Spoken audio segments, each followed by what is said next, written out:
Pues ahora es la 1:09 de la tarde. En Esto No Tiene Nombre. La bienvenida a Miralba Ruiz. Joven, muy buenas tardes. Saludos, don Roberto, y saludando también a toda la audiencia que está con nosotros en Esto No Tiene Nombre. Tiene como un teachercito marinero. Sí, usted estuvo ayer pegada, muy pegada.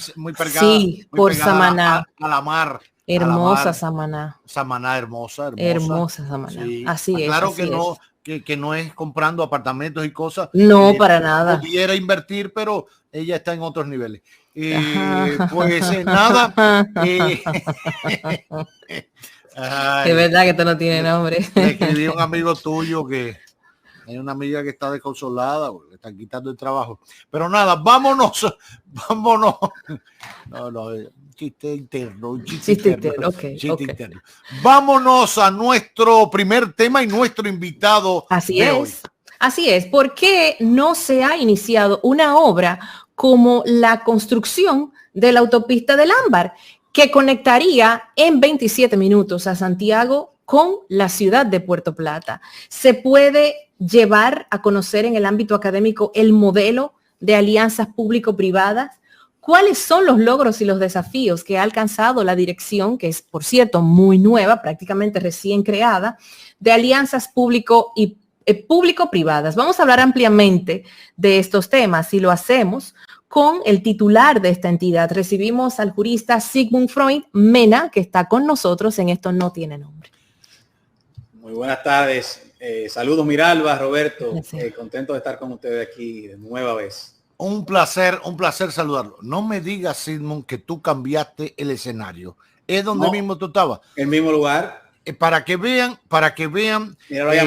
miren las fotos que tiene, por supuesto, la Virgen, la familia y un tocadisco. Me parece brillante.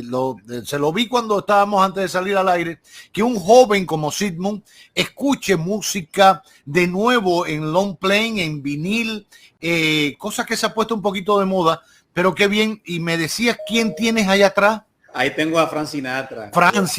A veces al final de la tarde lo escucha, bajar un poquito la tensión, pero eso es parte de la dinámica, escuchar buena música, buena gente que canta, eso ayuda a abrir todos los sentidos y habla mucho de tu calidad humana y del buen gusto. Gracias. Y para ser un buen funcionario público hay que reunir todos esos detalles: buen gusto, capacidad, tener sobre todo buen tino para negociar, para entender, para escuchar, y todo eso más o menos lo resume Sigmund Freud. Hablemos un poquito de alianza público-privada. Miralba ponía de ejemplo la carretera Ámbar. Fue uno de los primeros palazos o picazos que el presidente dio junto a ti iniciando esta administración. Une Puerto Plata con Santiago, se hablaba de 27 minutos de distancia a recorrer por los turistas. ¿Qué ha pasado con esta propuesta de alianza público-privada, específicamente en la carretera Ámbar, y después hablaremos de las demás? Mira, como decía, tanto tú acabas de abundar y Miralba, la autopista del Ámbar fue el primer proyecto. Es cierto que tanto el presidente Luis Abinader anunció en Santiago, en una actividad alrededor de 4 meses o 3 meses luego de tomar posesión, y también fue el primer proyecto que formalmente recibimos en la Dirección General de Alianza Público-Privada para iniciar su estructuración, revisión, análisis y posterior adjudicación. ¿Qué ha pasado o qué ha ocurrido con la autopista del Ámbar? La autopista del Ámbar es una vía que debe conectar Santiago a Puerto Plata, no en 27 minutos, en 23 minutos, es menos, la cual constará con 2 túneles, uno de 1.7 kilómetros y otro de 900 metros, que permitirá entonces recortar ese trayecto que ahora mismo nos toma entre hora y 15 minutos, hora y media, dependiendo cuál de las rutas alternas que existen en la actualidad nosotros tomemos. La importancia de la autopista es el hecho de poder proveerle a Santiago y Puerto Plata, que son la segunda ciudad más importante del país y el segundo destino turístico más importante del país, una vía más segura, con todos los estándares internacionales de una carretera de primer nivel, con 4 carriles, con todas las medidas de seguridad correspondientes, y pueda conectar 2 aeropuertos internacionales, el aeropuerto Gregorio Luperón y el aeropuerto El Cibao, con lo cual permitiría el relanzamiento que se está trabajando desde hace 2 años con el destino de Puerto Plata. ¿Qué ha ocurrido con el proyecto? Todos estos proyectos de alianza público-privada, que son denominados proyectos Greenfield, porque son proyectos nuevos, o sea, no es un proyecto de una infraestructura ya existente, sino es algo que vamos a crear, se basan sus estimaciones sobre análisis, sobre estudios que se realizan. El primer estudio que se realizó para la autopista del Ámbar en cuanto al tráfico que debería transitar por la misma, establecía que de alrededor de 11.000 vehículos que actualmente transitan por las 2 carreteras que existen, la Gregorio Luperón y la de Navarrete, de esos 11.000 vehículos, alrededor de 6.500 vehículos debían trasladarse a la autopista del Ámbar.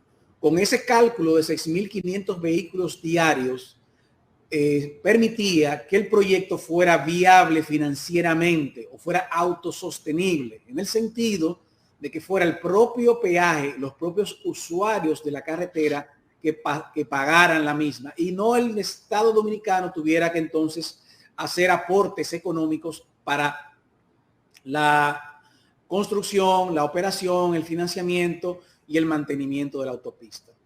Esto fue el primer escenario que se nos presentó cuando nosotros comenzamos a trabajar a profundidad los estudios, las consultas, las encuestas socioeconómicas que se realizaron alrededor de 1 año de trabajo en la Dirección General de Alianza Público-Privada. Pudimos darnos cuenta que las estimaciones iniciales de 6.000 y tantos vehículos se reducían a 4.800 vehículos. Con una reducción de alrededor de un 20%, sobre las estimaciones del tráfico, entonces se generaba una situación en la cual el Estado dominicano tenía que necesariamente realizar aportes económicos para poder hacer la autopista sustentable o sostenible financieramente. Y esto entonces presentaba 2 escenarios. ¿Cuál sería el aporte que haría el Estado si quiere ejecutar el proyecto? O un aporte al momento de la construcción o de la fase constructiva de la carretera, un aporte monetario importante, o replicábamos de manera distinta lo que ocurría con Samaná, y es el denominado ingreso mínimo garantizado, o como el famoso peaje sombra. El peaje sombra, que es una especie de subsidio al operador privado para que esos vehículos que no terminan de transitar y no se puede llegar al equilibrio económico, entonces el Estado aporta para poder generar los flujos necesarios para entonces pagar el capital, el financiamiento. Claro, poder garantizar la inversión privada que hace que el sector privado, valga la redundancia, en el proyecto. Estamos hablando de cerca de 360 millones de dólares de una autopista que tiene que haber garantías de retorno de capital, de pago de financiamiento, la operación de la autopista y los mantenimientos menores y mayores, como se le denomina.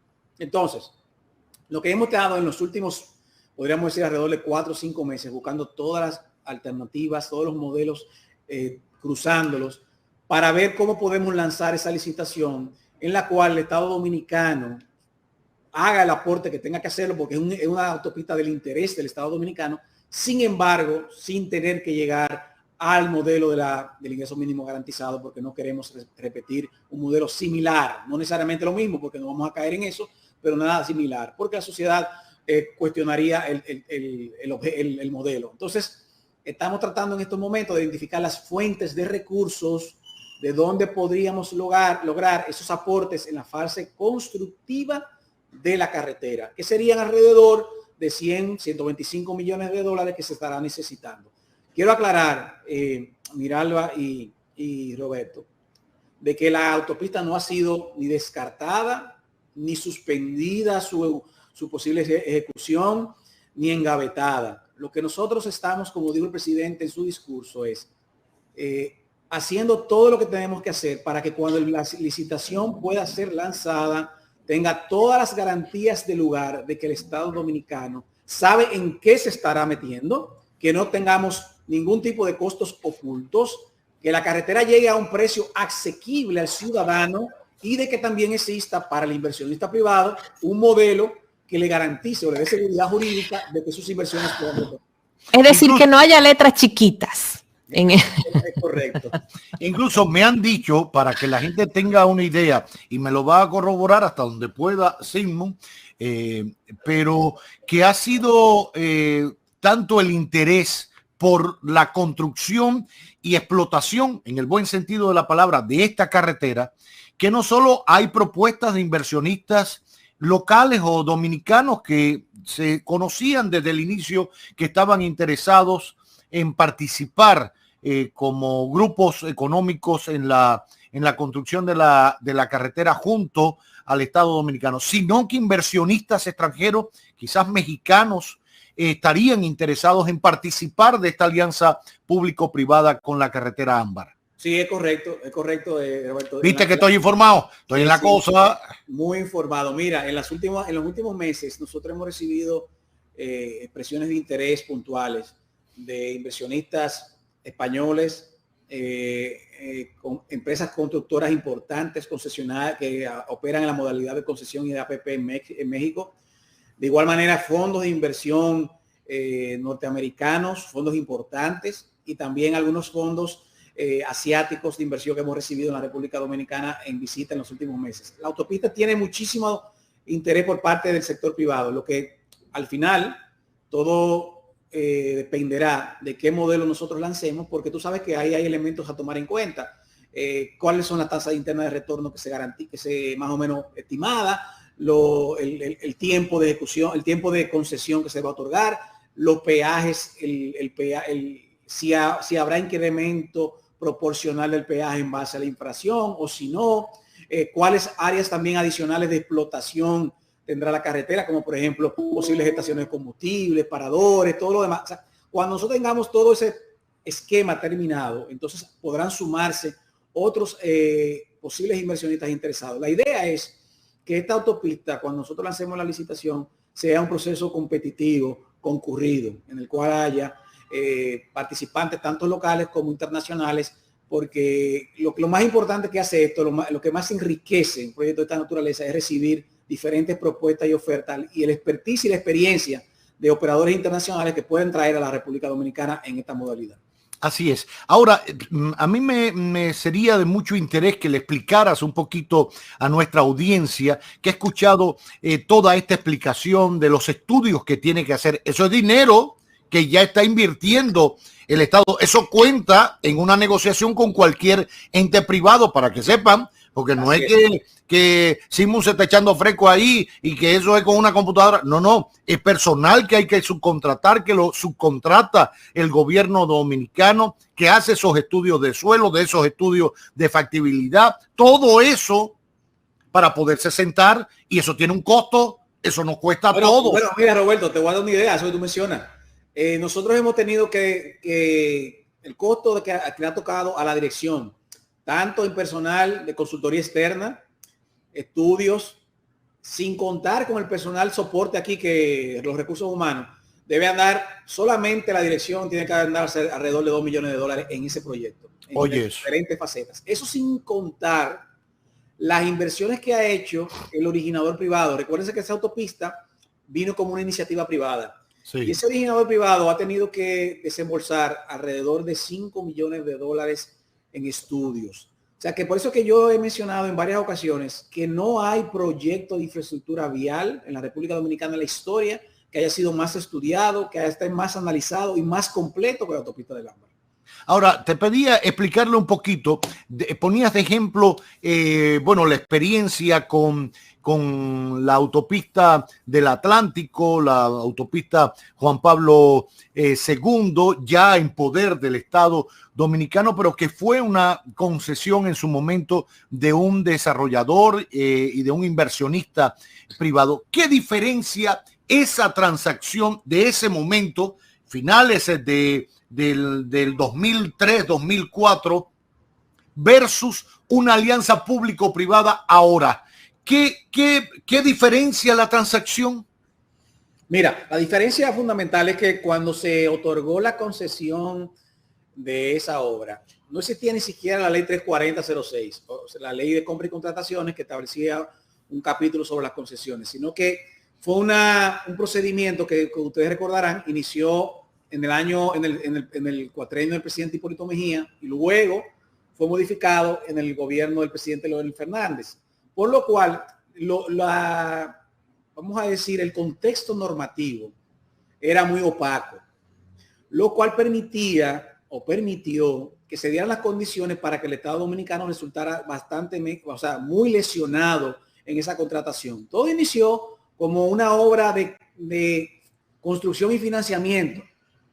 Y luego entonces se expande o se extiende a una concesión y se le insertan a ese contrato una serie de cláusulas abusivas para el Estado Dominicano, como por ejemplo, el Estado Dominicano asumía el compromiso de que si no pasaban alrededor de 30,000 vehículos a los 6 años, inmediatamente se activaba esa cláusula del ingreso mínimo garantizado, el peaje sombra. Al día de hoy, luego de alrededor de 16 años de ejecución de esa carretera, están pasando por esas autopistas entre 7,000 y 8,000 vehículos, imagínense, ni el 33% de lo que fue estimado hace 17 años. Entonces, todo ese... Perdón, Sigmund, ¿y cómo se hacen esas estimaciones? Porque puede haber un margen, debe haberlo, incluso dependerá mucho de las temporadas, pero es que en este caso el margen es muy grande. Sí, mira, se hicieron estimaciones muy demasiado exageradas. Ahí hubo una falta, sin lugar a dudas, hacia arriba, de profesionalización del consultor, porque como tú mencionas, puede haber variaciones. En el caso del ámbar, nosotros estamos estimando en 3 escenarios. Un escenario, como diríamos, el más conservador, que son alrededor de 4,200 vehículos. Un escenario base, como le denominamos, que es cerca de 5,000 vehículos. Y un escenario optimista, que anda por los 6,000 vehículos. Pero estamos partiendo de un flujo vehicular de 2 carreteras que ya son existentes. Es decir, ya sabemos que pasan 11,000 vehículos y estamos estimando que alrededor de un 40% se estaría mudando. Pero ¿qué ocurrió con la de Samaná? Con la de Samaná se establecieron unos márgenes sumamente altos, supuestamente apostando a un crecimiento de la zona que era irreal, con el tema de nuevos desarrollos turísticos, nuevos hoteles, el aeropuerto, unas estimaciones que fueron muy exageradas, porque pasar de 5,000, 6,000 vehículos a 30,000 está muy lejos del margen de error. Por eso yo digo que ahí hubo una falta de profesionalidad y de ponerle al gobierno un listón muy alto para que esa cláusula de ingreso mínimo garantizado se activara. Y ahí que tuvo el problema. O sea, Miralba, no es que el iniciador privado o la empresa privada quería que llegaran los 30,000 vehículos. No, todo lo contrario. Pusieron un listón sumamente alto para que ellos tuvieran un ingreso garantizado por el Estado Dominicano, porque así es más fácil yo tener un compromiso con el Estado Dominicano de que todos los años tiene que pagarme cierta suma de dinero porque el tráfico no llega a lo estimado. Y ahí que se radicó el problema de ese contrato. Claro, porque al final, ¿cuánto termina costándole al Estado esa obra? Alrededor de 7 veces nosotros pagamos esa carretera. Y eso que la rescindimos de manera, como ustedes saben, anticipada, todavía faltándole creo que alrededor de 18 años. Y en esa terminación anticipada que hizo el presidente Luis Abinader, nos ahorramos cerca de 4 veces más y vamos a pagar la autopista. Ya. Cambiando un poquito de tema, pero siguiendo hablando, por supuesto, de las alianzas público-privadas y del resto de los proyectos, creo que el otro gran escenario para las alianzas público-privadas ha sido el inicio del desarrollo de la región sur del país y especialmente Pedernales y muy especialmente Cabo Rojo y todo ese diseño turístico en franca armonía con el medio ambiente, que también tuvo un primer palazo para iniciar un conjunto de obras en materia hotelera, etcétera. ¿Cómo va el tema de ese desarrollo bajo el criterio de la alianza público-privada allá en Pedernales, en Barahona, en Bahía de las Águilas. Cuéntanos un poquito, creo que leí recientemente en la prensa que volvían a resurgir ciertos litigios con el tema de las tierras, de conflictos en materia de propiedad. ¿Es cierto? ¿Ha parado eso algo de los proyectos de alianza público-privada por allá? Te comento, antes de entrar al tema de la tierra, te comento primero en qué estamos en Cabo Rojo. Mira, como tú mencionas, yo siempre he estado diciendo las últimas semanas que Pedernales está viviendo uno de los momentos más interesantes y más luminosos en la historia de esa región. Y cuando tú mencionas el sur, lo dices con conocimiento de causa y debo afirmar que es así. O sea, el desarrollo de Pedernales es el desarrollo de la región sur completa. Porque lo que está ocurriendo en Pedernales va a impactar no solamente en la provincia, sino en las demás provincias de la denominada región Enriquillo, que son Independencia, Bauruco y Barahona, sino que también se va a extender más allá hasta tocar San Juan de la Maguana, Asua, San Cristóbal y todo lo demás. ¿Por qué? Te pongo un ejemplo. Este jueves ya viene la primera feria de empleos. La primera feria de empleos que se va a realizar en Pedernales, porque ya hay 2 empresas las cuales están realizando obras en el proyecto de Cabo Rojo que están requiriendo de mano de obra para poder completar y cumplir con los cronogramas de ejecución de construcción que se han comprometido con nosotros. Primero, el puerto de cruceros de Cabo Rojo. Ustedes recordarán que dimos el primer Picasso hace varias semanas atrás con el presidente de la República. Ya en septiembre ahora inicia los trabajos de lo que puntuales del desarrollo del puerto. Y va a requerir mano de obra. Está requiriendo mano de obra, personal técnico, personal, mano de obra de obreros, que en la zona no solamente va a impactar a Pedernales, sino que va a impactar a Barahona, va a impactar Independencia, a Bauruco, porque Pedernales no tiene esa capacidad de manera solitaria de proveer todo ese personal. Y de igual manera, en el caso de la compañía constructora, de toda la parte hidrosanitaria que nosotros ejecutamos, también estará requiriendo de personal. Entonces, eso ya es una muestra de que el proyecto de Cabo Rojo está dando resultados positivos hacia la región y que el compromiso del presidente Luis Abinader de llevar el desarrollo al sur ya es una realidad. Nosotros nos encontramos en fase de licitación de lo que es toda la infraestructura eléctrica, la construcción de la subestación eléctrica de Cabo Rojo, toda la línea de distribución desde la subestación, desde la línea de alta tensión hacia los hoteles.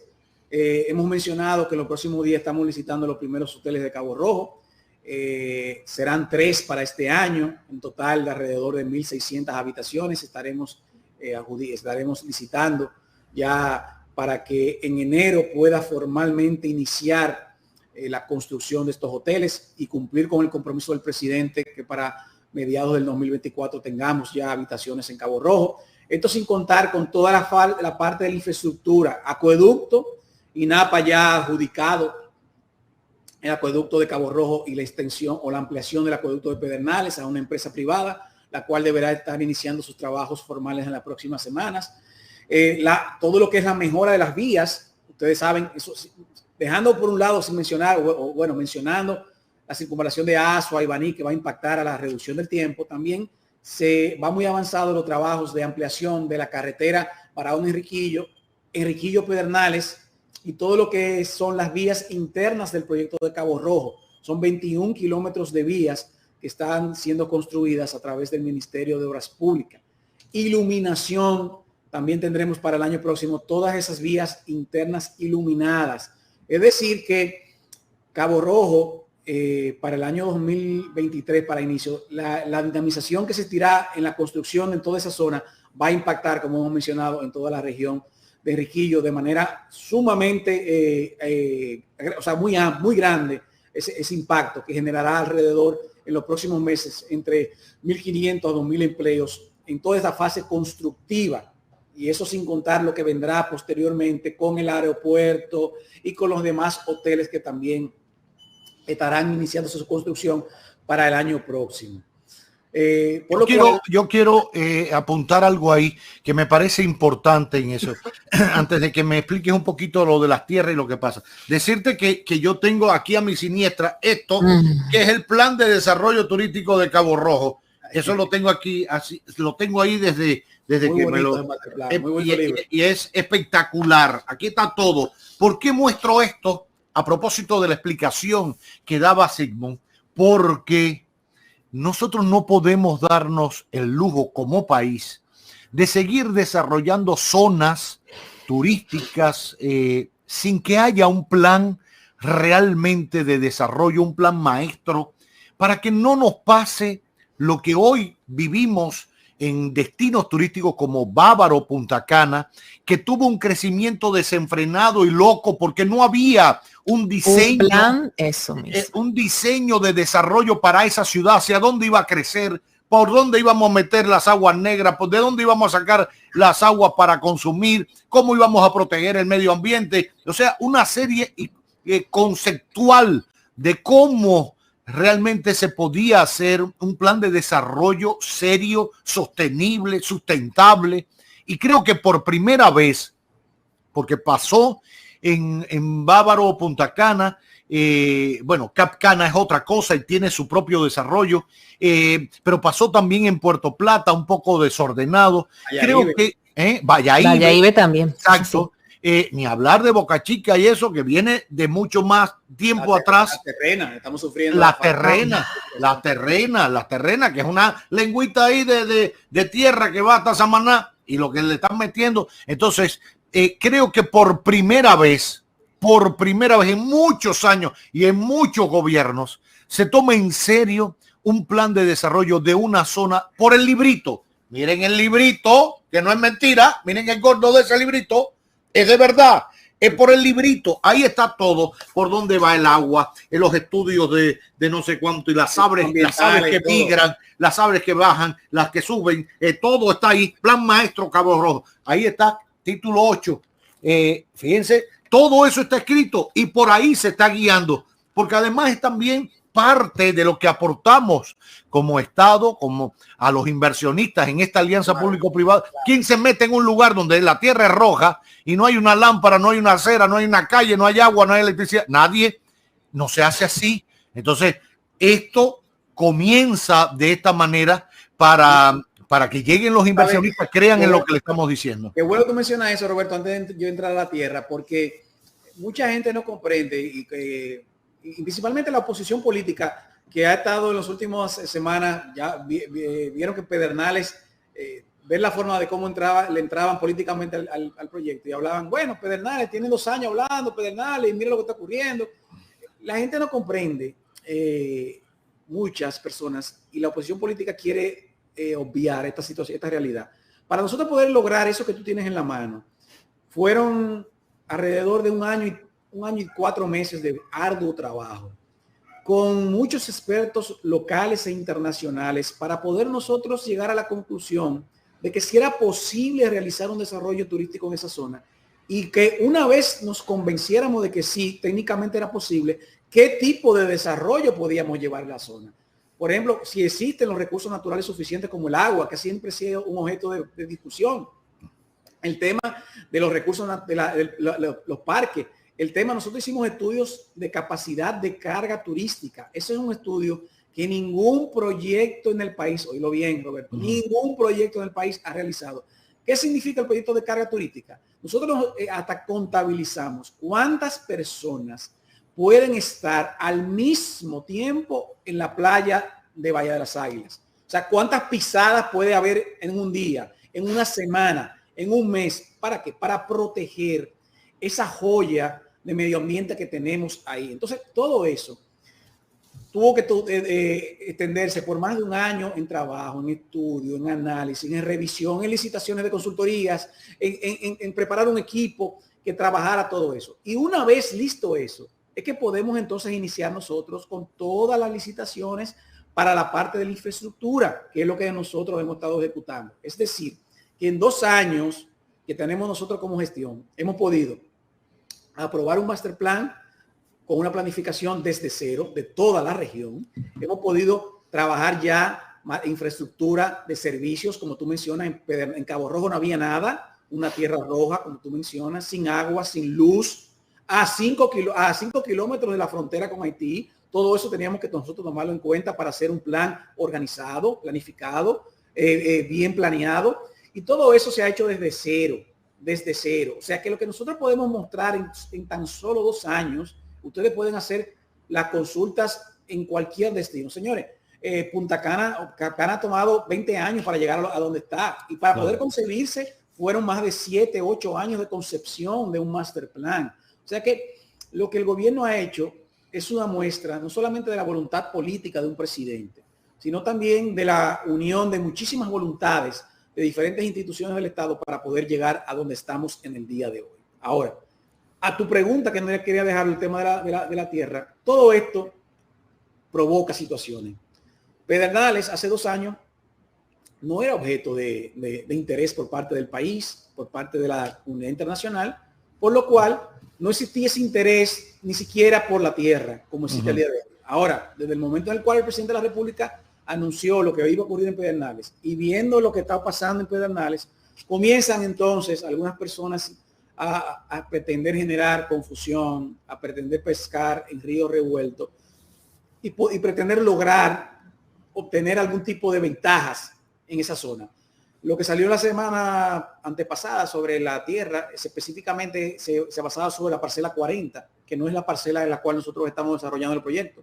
La parcela que estamos desarrollando el proyecto es la parcela 215A, que es una porción de terreno que fue, como ustedes saben, reconocida su propiedad a favor del Estado por una decisión del Tribunal Supremo de Justicia y luego por la del Tribunal Constitucional, pero sobre otras parcelas colindantes que también existen, vocación turística, hay litigios desde hace muchos años y estos se han arreciado en las últimas semanas o en los últimos meses en virtud de que han tomado un valor exponencial. O sea, ya en Pedernales cualquier porción de tierra te está costando lo que puede costar una porción de tierra en Samaná, en Puerto Plata, por las expectativas que existe sobre el área del desarrollo turístico que se está generando. Entonces, todos esos procesos se están conociendo en los tribunales. Al final del día, el que no tiene derecho de propiedad no lo va a poder obtener por la vía irregular.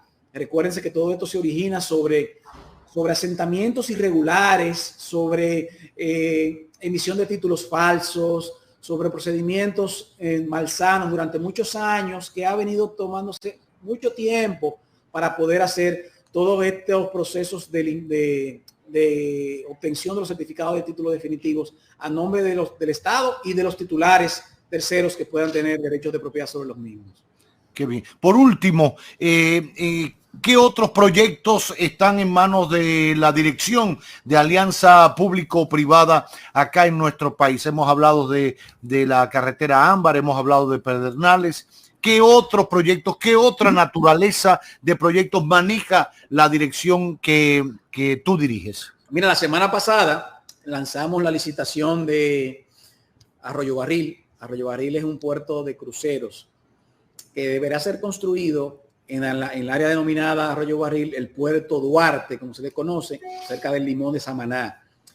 Esto es un destino nuevo que se estará promoviendo, en el cual servirá un puerto de cruceros para cruceros tipo Oasis, se ampliará el espigón del puerto y también se construirá en el área conexa un área de entretenimiento y comercial y también gastronómica, en el cual el crucerista pueda llegar al puerto y algunos puedan salir a hacer excursiones a Samaná, al Salto del Limón, a La Terrena, a los Haitises, pero otros puedan también permanecer en un parque de atracciones o en un área comercial o en áreas de esparcimiento. Entonces, esta licitación fue lanzada, como mencionaba, hace una semana. Estamos en la fase ahora de lo que se denomina la habilitación de oferentes, que son los 45 días que debemos dar según la ley para recibir oferta o recibir credenciales de las empresas que quieran participar en esta licitación.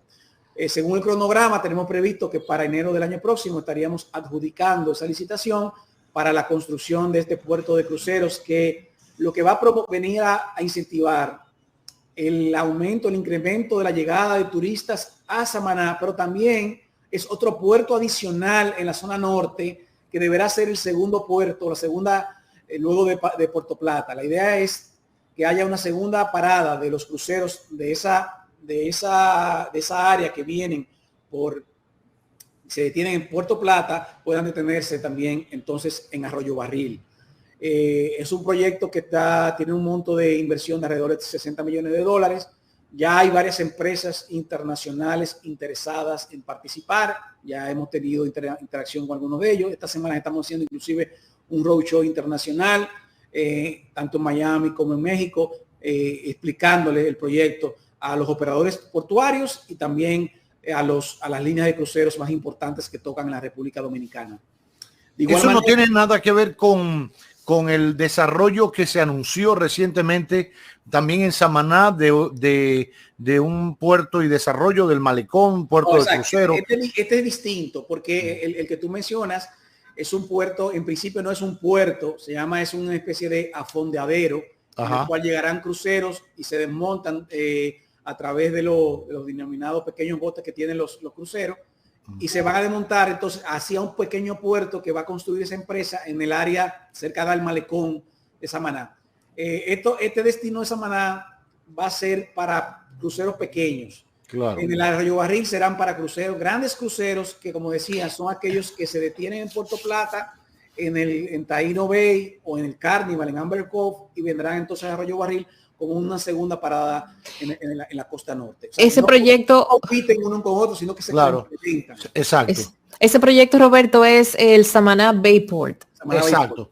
Ese es de un grupo local, una familia muy reconocida de la República Dominicana del sector naviero de hace muchos años, pero van a ser proyectos que se complementan uno con otro. O sea, no va a haber una competencia directa entre uno y otro. Entonces, para completar, tenemos algunos proyectos que ya en la próxima semana también estaremos lanzando.